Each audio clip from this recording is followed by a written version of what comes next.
Buongiorno, sono Ramdane del Santuario per la Pace e l'Unificazione Italia. Il tema di questo video è Gesù inizia il suo ministero. Vi ricordo che in queste serie di video abbiamo visto già la missione di Giovanni Battista, abbiamo visto le tentazioni nel deserto e abbiamo anche visto pentitevi perché il regno dei cieli è vicino. Sono tutti temi del momento di quando Gesù ha iniziato il suo ministero. Oggi vediamo l'ultimo episodio che è la chiamata dei pescatori. Leggiamo Matteo 4, 18, 24. Mentre camminava lungo il mare della Galilea, Gesù vide due fratelli, Simone detto Pietro e Andrea il suo fratello, i quali gettavano le rete in mare perché erano pescatori. E disse loro: venite dietro a me e vi farò pescatori di uomini. Ed essi, lasciate subito le reti, lo seguirono. Passato oltre, vide altri due fratelli, Giacomo Zebedeo e Giovanni suo fratello, i quali nella barca con Zebedeo, loro padre, rassatevano le reti, e li chiamò. Essi, lasciando subito la barca e il padre loro, lo seguirono. Quando Dio mandò il suo figlio unigenito per stabilire il suo regno sulla terra, non pensate che volesse che lo seguissero le persone più in gamba del suo tempo? Pensate che Dio volesse che soltanto gli immarginati della società seguissero Gesù? Niente affatto. Il fallimento di Giovanni Battista spezzò il collegamento tra il figlio di Dio e il suo popolo. Di conseguenza, soltanto pescatori, collettori di tasse, prostitute e lebbrosi seguirono Gesù Cristo. Questo recò un grande dolore al cuore di Dio. Se oggi il Signore ritornasse in questo mondo, non è più logico pensare che tutti i capi del cristianesimo, i vescovi, i cardinali, il Papa e tutti gli evangelisti e i grandi ministri religiosi del mondo debbono essere il primo gruppo a dare il benvenuto al Cristo. Se loro seguissero il Signore e diventassero i suoi primi discepoli, la realizzazione del suo regno sarebbe infinitamente più facile. Voi potreste dire: Reverendo Moon, con che autorità dici queste cose? Cosa ti fa essere così sicuro? Io ho l'autorità per dire queste cose. Dio mi ha mostrato la verità. Ho incontrato Gesù e Gesù stesso mi ha mostrato questa verità. E ho anche incontrato Giovanni Battista nel mondo spirituale. Lui stesso ha dato testimonianza alla verità di questa dichiarazione. Dopo queste straordinarie esperienze spirituali, quando sono ritornato alla realtà di questo mondo, la stessa Bibbia che avevo letto tante volte ha assunto un significato completamente nuovo. E queste parole sono dal discorso di Sun Myung Moon, Il futuro del cristianesimo, del 28 ottobre 1973. Ancora oggi in Corea i pescatori sono persone povere e semplici che non godono di tanto rispetto. Potete immaginare come possa essere sentito Gesù quando dovete andare a cercare dei pescatori ignoranti 2000 anni fa.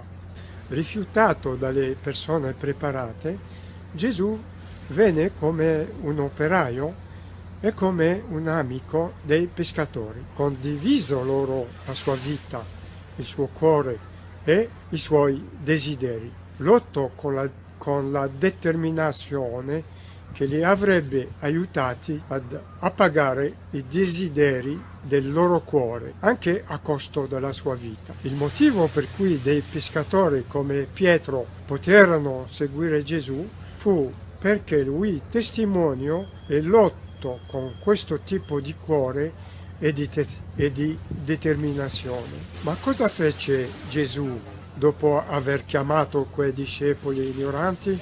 allo stesso modo in cui Dio aveva servito e lavorato faticosamente per 4.000 anni per educare il popolo di Israele. Così Gesù li scelse e li servì. Gesù aveva grandi speranze per i 12 discepoli che aveva scelto. Dio aveva mandato Gesù per influenzare il giudaismo e guidare i sacerdoti e le classi dirigenti. La sua ideologia era grande, le sue speranze erano grandi, il suo livello di cuore era profondo.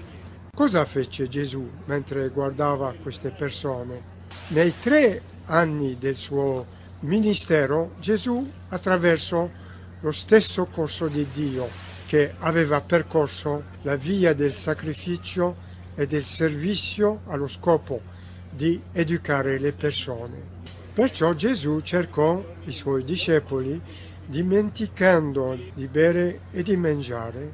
Quando aveva qualche vestito, lo dava ai suoi discepoli, senza preoccuparsi dei suoi stracci. C'era qualche posto comodo per dormire, lasciava che i suoi discepoli vi dormissero e lui si sedeva in un posto scomodo. E anche queste parole sono dal discorso di Sun Myung Moon, come tema l'incarnazione di Gesù, un pioniere del 1 febbraio 1959. La buona novella ai poveri. Leggiamo Luca 4, 17, 19. Gli fu dato il libro del profeta Isaia. Aperto il libro, trovo quel passo dove era scritto: lo Spirito del Signore è sopra di me, perciò mi ha unto per evangelizzare i poveri. Mi ha mandato per annunciare la liberazione ai prigionieri e il recupero della vista ai ciechi, per rimettere in libertà gli oppressi, per proclamare l'anno accettevole del Signore. È nel vero amore che l'umanità può incontrare Dio e gioire della vita eterna. Per questa ragione il vero amore è in grado di superare tutti i problemi del mondo. Con il vero amore, con cui sacrifichiamo noi stessi per vivere altruisticamente, possiamo trovare le soluzioni a problemi come il conflitto razziale, la violenza, le lotte tra ricchi e poveri e i vari problemi ambientali. Le famiglie dove i singoli membri sono uniti con al centro il vero amore possono combattere con successo la corruzione dei valori morali che ha contribuito alla rovina di così tanti dei nostri giovani. Quando l'individuo, la famiglia, la società, la nazione e il mondo si uniscono attraverso il vero amore, allora l'umanità può aspettarsi un futuro molto luminoso. Anche queste parole sono dal discorso di Sun Myung Moon, che ha come tema il 5° Consiglio al Vertice per la Pace nel mondo del 22 agosto del 1992. Cosa pensate che facessi quando avevo 17 anni? Perfino prima di ricevere la missione della mia vita, ho sempre sentito nel cuore il desiderio di essere un amico delle persone sofferenti nel mio villaggio. Quando ero ragazzo c'era un giovane ricco e arrogante a cui davo sempre del filo a torcere, ma quelli che erano infelici e soffrenti erano sempre i miei amici. Se sentivo che qualche famiglia non aveva soldi per comprare il cibo, la consideravo un'emergenza e facevo tutto il possibile per ottenere un po' di denaro per quelle persone. Finché non avevo fatto questo, non riuscivo a dormire. Volevo essere più di un amico, volevo diventare qualcuno che potesse servire ed aiutare gli altri. Normalmente le persone tra i 20 e i 30 anni, l'età considerato il fiore della giovinezza, vogliono vestirsi bene e avere esperienze piacevoli nella vita. Ma io ho vissuto nel modo esattamente opposto. Non ho mai indossato un vestito nuovo, ho sempre comprato vestiti usati nei negozi più economici. I miei capelli non avevano mai un aspetto curato e attraente.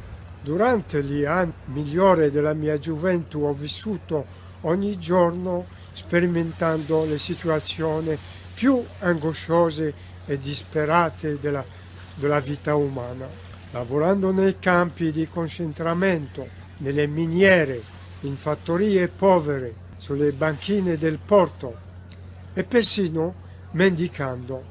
Ho osservato ogni aspetto della vita umana, persino il mondo delle prostitute. Ho studiato tutte le miserie della vita umana. Ho sempre detto a me stesso, e se questo uomo fosse mio fratello maggiore o mio padre e stesse soffrendo per me, cosa potrei fare per lui? Anche queste parole sono dal discorso di Sun Myung Moon, che ha come tema la stagione del raccolto della provvidenza di Dio del 19 settembre 1982. Dunque siamo arrivati alla fine di questo clip video. Io vi ringrazio per il vostro tempo e arrivederci.